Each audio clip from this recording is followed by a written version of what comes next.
नमस्कार, मैं डॉक्टर नीलेश पांडे स्वागत करता हूं अपने YouTube चैनल पे। और आज का मेरा जो टॉपिक है जिस पे मैं आप लोगों को इन्फॉर्मेशन देने आया हूं, इस समय 11th स्टैंडर्ड के ऑनलाइन एडमिशन्स की शुरुआत हो चुकी है। कई लोगों को अभी भी नहीं पता है कि हमें 11th स्टैंडर्ड के ऑनलाइन एडमिशन्स कैसे करने हैं। फॉर्म 1 जिसे कहा जाता है उसकी शुरुआत हो चुकी है। मैं चंद इजी स्टेप्स में आपको सारी जानकारी दूंगा, बने रहिए मेरे साथ और पूरा वीडियो देखना ना भूलिए, क्योंकि एक भी गलती यदि आप इस दौरान करते हैं तो आप ऑनलाइन रजिस्ट्रेशन से अपने आप बाहर हो जाएंगे। इसके लिए फिर से एक बार स्वागत करता हूं और शुरुआत करता हूं कि फॉर्म नंबर 1 का रजिस्ट्रेशन कैसे करें। बच्चों, रजिस्ट्रेशन करने के लिए आपको किसी भी क्रोम से, आपका गूगल क्रोम पे चले जाइए और वहाँ पर डालिए 11th एडमिशन, अपने आप आ जाएगा। यदि आप चाहें तो रजिस्ट्रेशन के लिए आप महा FYJC एडमिशन डालेंगे तो अपने आप एक लिंक ओपन हो जाएगी और उस पर जाने के बाद to get a student login ID, आपको फर्स्ट स्टेप ये होता है कि आपको रजिस्ट्रेशन करना पड़ता है। मैं आपको बता दूं, जब आप रजिस्ट्रेशन के लिए आगे बढ़ेंगे तो जैसे मेरे स्क्रीन पे आपको इस समय एक पेज दिख रहा हुआ है, वहाँ पर लिखा है एक स्टूडेंट रजिस्ट्रेशन और बाजू में लिखा है लॉगिन। आपको लॉगिन नहीं करना है क्योंकि आपको लॉगिन नहीं करना है क्योंकि अभी तक आपने अपनी लॉगिन ID जनरेट नहीं की है। लॉगिन ID जनरेट करने के लिए आपको पहले स्टूडेंट रजिस्ट्रेशन पे क्लिक करना पड़ेगा। और हाँ, साथ में ही आपको उस पर ऑनलाइन पे ही कुछ चार्जेस दिखाएंगे। जैसे कि मैं एग्जांपल के लिए अमाउंट बता देता हूँ, 103 रुपये के तकरीबन अमाउंट दिखाई पड़ेगा, वो भी आपको ही भरना पड़ेगा, जिससे आपको लॉगिन ID और पासवर्ड जनरेट कर मिलेगा। मैं आना चाहूँगा अपने अगले स्लाइड पे, जहाँ पर आपको कुछ ऐसा दिखेगा। अगला स्लाइड जो आप मेरे स्क्रीन पर देख रहे हैं, आपको कुछ ऐसा नजर आएगा कि आपको वहाँ पे लिखा है fill all the information and click register. जब आप नीचे आते हैं स्टूडेंट रजिस्ट्रेशन फॉर्म पे, जब आप नीचे आते हैं वहाँ लिखा है, ये सबसे इंपॉर्टेंट है, मैं चाहूँगा मेरे सारे बच्चे से बहुत ध्यान से सुनेंगे कि यहाँ पे लिखा हुआ है student registration application 10th school area. कई बार फॉर्म भरते समय आप साइबर कैफे में जाके गलती से भर देते हैं, उन्हें कोई फर्क नहीं पड़ता यदि आपसे गलती भी हो गई है या उन्होंने गलती कर दी है। इसीलिए अक्सर अपने स्कूल में जाकर या आप अपने मोबाइल फोन से भी भर सकते हैं इसे। जहां पे लिखा हुआ है application 10th standard school area, वहां पे लिखा है विद इन महाराष्ट्र स्टेट और उसके बाजू में लिखा है आउटसाइड महाराष्ट्र स्टेट। ये क्या है? यदि आप महाराष्ट्र स्टेट में रहते हैं और आपने यहाँ पे CBSE की पढ़ाई की या आपने यहाँ पे SSC की पढ़ाई की, तो आपको देखिए तीसरे कॉलम में जहां पे लिखा है SSC CBSE, उस पर क्लिक करना है।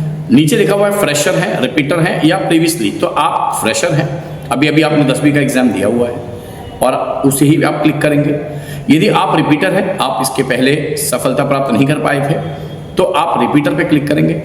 फिर वह जब बात आती है कि मैं SSC पे क्लिक करूं, CBSE पे क्लिक करूं, मैं किस पे क्लिक करूं, तो लोग CBSE बोलते समय गलती से जाके आउटसाइड महाराष्ट्र स्टेट पे क्लिक कर देते हैं। कभी नहीं करना। आपका स्कूल कहां पर है? महाराष्ट्र स्टेट में है, तो आपको चाहे वो SSC बोर्ड हो चाहे वो CBSE बोर्ड हो, आपको क्लिक करना है। यदि आप IGCSE बोर्ड के हैं तो वहां पे क्लिक करना है, NIS बोर्ड के हैं, national institute for open schooling है, वहां पे क्लिक करना है, CISE के हैं उस पर क्लिक करना है आपको। यदि आप उत्तर प्रदेश से, झारखंड से, बिहार से, हरियाणा से, राजस्थान से, किसी अन्य स्टेट से पढ़ाई करके वहाँ पे अपना 10th कंप्लीट करके महाराष्ट्र में आप आगे की पढ़ाई कंटिन्यू करना चाहते हैं, तो आपको क्लिक करना पड़ेगा आउटसाइड महाराष्ट्र में और एनी अदर बोर्ड पे, तब आप वहाँ पर क्लिक करते हैं। अब आप मान लीजिए आप गुजरात में CBSE स्कूल से पढ़ाई किया आपने, तो आपको अदर स्टेट पे जाने के बाद आपको यहाँ पे CBSE क्लिक करना पड़ता है। आपने ICSE बोर्ड से पढ़ाई की लेकिन आप अदर स्टेट से किए हैं, तो भी आपको आउटसाइड महाराष्ट्र स्टेट पे क्लिक करना पड़ता है और नीचे बोर्ड अपना ये क्लिक करना पड़ता है कि आप ICSE से हैं, CBSE से हैं, उस पर क्लिक करना पड़ेगा। आई होप आपको मेरी बात यहाँ तक समझ में आई। मैं फिर से बार रिपीट कर रहा हूँ कि आप विद इन महाराष्ट्र और आउटसाइड महाराष्ट्र में कंफ्यूज ना हो, और यदि आपको अभी भी कुछ डाउट है तो कमेंट बॉक्स में लिख के भेजें, मैं आपके डाउट्स जरूर सॉल्व करूंगा उसके अंदर। ओके, आगे बढ़ते हैं। जैसे ही आप फॉर्म की शुरुआत करते हैं, स्टूडेंट रजिस्ट्रेशन फॉर्म, वहां पे लिख के आ रहे हैं 10th स्टैंडर्ड और इक्विवेलेंट एग्जामिनेशन डिटेल। वहां पे आप अपना सीट नंबर डालते हैं, जो भी आपके हॉल टिकट पे आपका सीट नंबर लिखा था, आपने जैसे ही सीट नंबर डाला वहां पे आपने अपनी मम्मी का नाम डाला। आपका आगे आएगा वेरीफाई नंबर, आपको अपना नंबर वेरीफाई करवाना है, मोबाइल नंबर वेरीफाई करवाना है, और आपने कौन से महीने में एग्जाम्स दिया वो डालना है।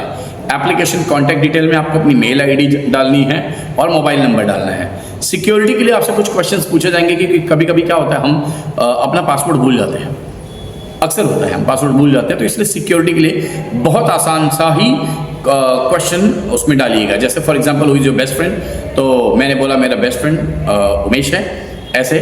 फिर उसके बाद आपको पासवर्ड आ जाता है, पासवर्ड बनाना है आपको।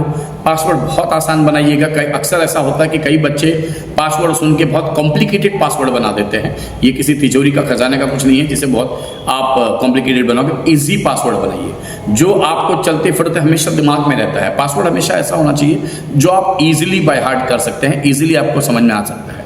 नीचे एंटर कैपाचे में आप जाके वहाँ पे जो आपको दिया रहेगा उस पर क्लिक करके उसे रजिस्टर कर लें। रजिस्टर पे क्लिक करना है। जैसे आप रजिस्टर पे क्लिक करते हैं पेज कुछ ऐसा ओपन हो जाएगा जहाँ पे लिखा रहेगा यूजर लॉगिन डिटेल्स।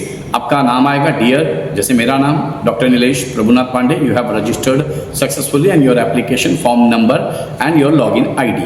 वो लॉगिन आईडी कृपया आप अपने पास संभाल के रखिएगा, आपके मैसेज में भी आ जाएगा।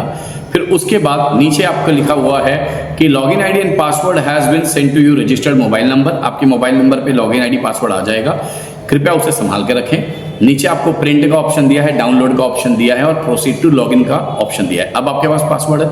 आपका लॉगिन के लिए आप आगे बढ़ते हैं। तो लॉगिन के लिए जब आप आगे बढ़ेंगे तो पेज कुछ ऐसे दिखेगा।